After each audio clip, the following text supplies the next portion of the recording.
안녕하세요. 오늘 저희가 당신이 보내주신 자료들, 꽃꽂이와 절호 관리에 대한 질문과 답변들을 좀 깊이 파고들어 볼 시간입니다. 보니까 유럽식 테이블 장식부터 뭐 신부 부케, 동양 꽃꽂이 또 그 절화를 싱싱하게 유지하는 법까지 꽤 구체적인 내용들이 많더라고요. 네, 안녕하세요. 이 자료들 보니까요, 꽃을 다루는데 단순히 예쁘게만 하는 게 아니라 음, 어떤 과학적인 지식이나 세심한 배려가 필요하다는 걸 알 수 있겠더라고요. 예를 들면 그 식사 자리 테이블 장식부터 한번 볼까요? 맞아요. 저도 그 부분이 흥미로웠어요. 아침, 점심 뭐 가든 테이블 장식 다 있었는데 특히 저녁 식사 테이블 장식이요. 여러 종류 꽃을 대담하게 쓴다 하면서도 중요한 주의사항이 있더라고요. 네, 바로 향기죠. 저녁 식사 테이블에는 향이 너무 강한 꽃은 좀 피해야 한다, 이런 내용인데요. 음. 이게 음식 고유의 풍미를 방해할 수 있기 때문이죠. 어떻게 보면 사소하지만 식사 경험 전체에 영향을 줄 수 있는 중요한 점이에요. 아, 정말 그렇겠네요. 음식 맛이랑 향이 섞이면 좀 그렇잖아요. 네, 그렇죠. 그리고 신부 부케 이야기도 있었어요. 이것도 그냥 예쁘기만 하면 되는 게 아니더라고요. 뭐 신부 체형이나 드레스 좋아하는 당연한 거고 또 다른 게 있었죠. 바로 무게입니다, 무게. 신부가 이걸 계속 들고 있어야 하니까 부담스럽지 않게 가볍게 만들어야 한다는 거죠.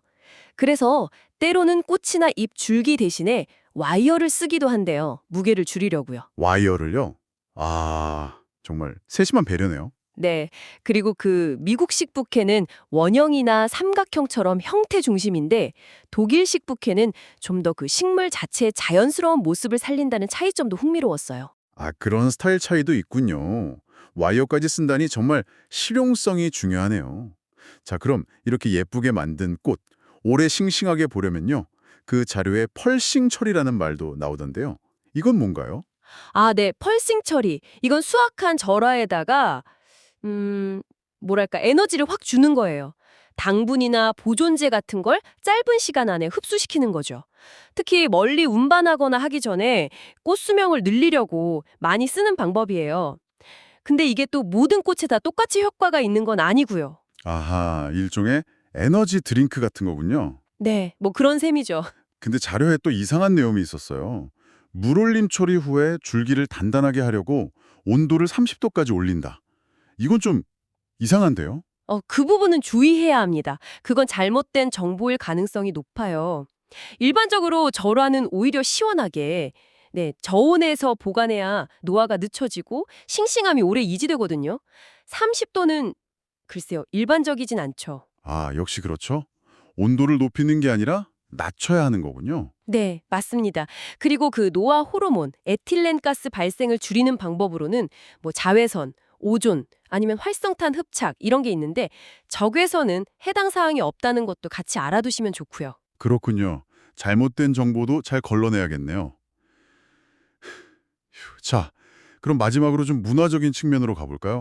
한국과 동양 꽃꽂이 얘기도 있었어요. 네, 우리나라 전통 절화 장식은 단순히 그냥 보기 좋게 뭐 우아하게 꾸미는 목적 외에도 생활 공간 장식이나 신에게 바치는 공양 아니면 궁중 의례 같은 데 쓰이는 등 좀 다양한 목적이 있었죠. 서양과는 조금 다른 의미 부여 방식이랄까요? 아, 단순히 예쁨을 넘어서는 용도가 있었군요. 그렇죠. 동양 꽃꽂이의 기본 형태에 대한 언급도 있었는데요. 네, 맞아요. 그 대자연의 식물 형태에서 따온 기본 화형들이 있는데 뭐 위로 쭉 뻗는 직립형, 옆으로 비스듬한 경사형, 아래로 이렇게 축 늘어지는 하수형 같은 것들이 대표적이죠. 하지만 그 서양식 꽃꽂이에서 자주 보는 반구형 있잖아요. 돔 형태. 그건 전통적인 동양 기본 화형에는 포함되지 않는다는 점. 요것도 구분하면 좋겠네요. 아하, 형태에도 그런 문화적 배경이 있군요. 직립, 경사, 하수, 반구형은 아니고 알겠습니다. 자, 오늘 이렇게 쭉 살펴보니까 와, 꽃꽂이라는 게 생각보다 훨씬 더 다층적인 분야네요. 저녁 식탁엔 향기, 부케의 무게 같은 실용성, 또 절화 관리는 저온 유지나 펄싱 같은 과학, 그리고 동양 꽃꽂이는 또 문화적인 의미와 형태까지. 이걸 다 종합해보면 어떨까요? 네, 바로 그 점이 오늘 이야기의 핵심인 것 같아요. 그러니까 꽃꽂이가 단순히 그냥 예쁘게 만드는 활동이 아니라 방금 말씀하신 것처럼 실용성, 예를 들면 향기나 무게 같은 거요. 그리고 과학, 그 보존 기술 같은 거, 또 문화, 전통이나 형태 같은 거, 이런 것들이 아주 섬세하게 다 얽혀 있는 분야라는 거죠. 오늘 살펴본 이런 디테일 하나하나가 앞으로 당신이 꽃을 보고 경험하는 방식을 더 풍부하게 만들어줄 수 있을 겁니다. 와, 정말 그러네요. 작은 디테일들이 모여서 큰 차이를 만드는 것 같아요. 여기서 뭐랄까 한 가지 더 생각해 볼 거리를 던져드리고 싶은데요. 오늘 저희가 유럽식, 미국식, 독일식, 또 동양식 이렇게 여러 스타일을 접했잖아요. 다음번에 꽃을 보거나 고르실 때 그냥 예쁘다 이건 넘어서서 그 형태가 어떤 이야기를 담고 있는지 아니면 어떤 형태를 추구하는 건지 한번 살펴보시는 건 어떨까요? 예를 들면 이게 자연의 모습을 닮으려고 한 건지 아니면 그냥 기하학적인 형태 자체에 집중한 건지 이런 관찰이 당신의 경험을 더 깊게 만들어줄 수 있지 않을까 싶네요. 오, 그거 흥미로운 질문인데요. 다음번 꽃을 볼 땐 한번 그렇게 생각해 봐야겠어요. 오늘 저희와 함께 이렇게 깊이 있는 이야기 나눠주셔서 감사합니다. 다음 시간에 또 재미있는 주제로 찾아뵙겠습니다.